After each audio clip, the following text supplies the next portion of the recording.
अस्सलाम वालेकुम वरहमतुल्लाहि वबरकातुहू। प्यारे बच्चों, सादा हिंदसी अशकाल का इहाता और रकबा मालूम करना, ये चाहरुम जमात का बाब नंबर 1 है। हम देखेंगे कि इस सबक में आपको क्या पढ़ना है। सादा हिंदसी अशकाल का इहाता मालूम करना, इहाता का तस्वुर करना और हिसाब करना, सादा अशकाल के रकबे के मानी समझना और दिए गए अशकाल का रकबा मालूम करना। एक सवाल यहाँ पर आपके लिए है। अकबर के वालिद ने एक जगह खरीदी, साइट खरीदी, उसके अतराफ उसे बंद करवानी है। कितने मीटर की तार की जरूरत होगी? आप किस तरह मालूम करेंगे? अकबर के अब्बा ने एक जमीन खरीदी है, वो जमीन इस तरह से है। अब उसे इसके अतराफ में बाड़ लगाना, इसके चारों कोनों पर इसे बाड़ लगाना है।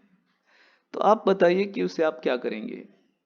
दूसरा मसला है, मुस्कान मेज के अतराफ पट्टी लगाना चाहती है। मेज है,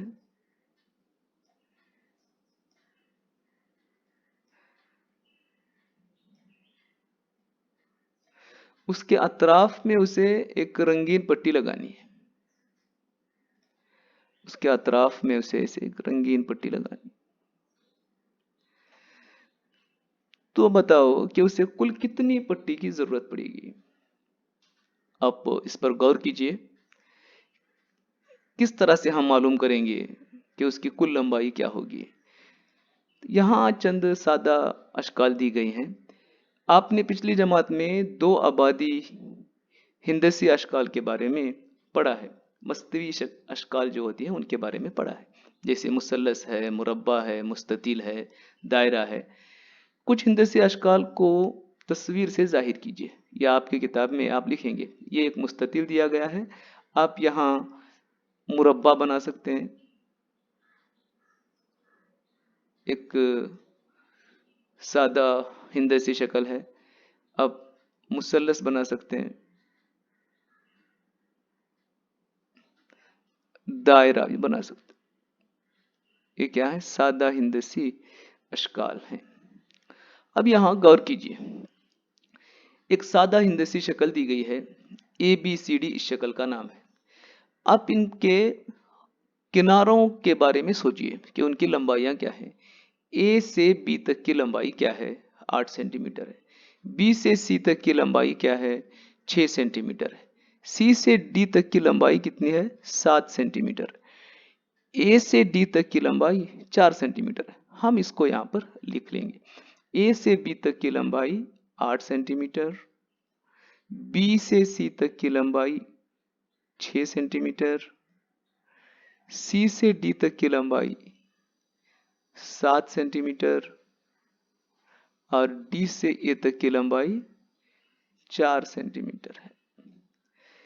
6 से A B 6 centimetre, B C A B 8 centimetre, B C 6 centimetre, C D 7 centimetre और डी ए 4 सेंटीमीटर। कुल उसका 25 सेंटीमीटर होता है। आप गौर करेंगे कि एक सादा हिंदसी शक्ल के अगर इसकी एक लंबाई 8 सेंटीमीटर है, दूसरी लंबाई 7 सेंटीमीटर है, तीसरी 6 है और चौथी 4, ये इसके तमाम किनारों की लंबाई। जब इन तमाम किनारों की लंबाई को हम जमा करते हैं, ये पूरे चारों किनारों की लंबाई को इसकी जमा करते हैं, तब हमें इहाता हासिल होता है। आप गौर करेंगे, इस मिसाल में अगर अकबर के वालिद को अपनी खरीदी गई जगह के अतराफ में बाड़ लगाना है तो उसे क्या करना पड़ेगा?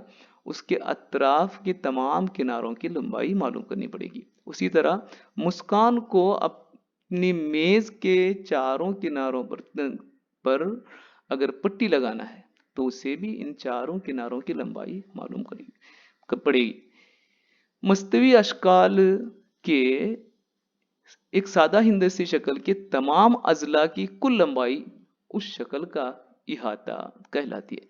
आप एक काम करेंगे, आपकी दरसी किताब है, जमाती कमरे की खिड़की है, तुम्हारे घर में पाए जाने वाली दूसरी चीजें हैं, ان کی لمبائی معلوم کریں گے، ان کے کناروں کی لمبائی معلوم کریں گے، اور اس کا احاطہ معلوم کر کے مجھے آپ بتائیں گے میں پٹی کے استعمال سے کس طرح سے احاطہ معلوم کیا جاتا ہے اور اس کے کناروں کی لمبائی کس طرح سے معلوم کرنی چاہیے، اگلے ویڈیو میں انشاءاللہ آپ کو بتاؤں گا۔ السلام علیکم ورحمۃ اللہ وبرکاتہ۔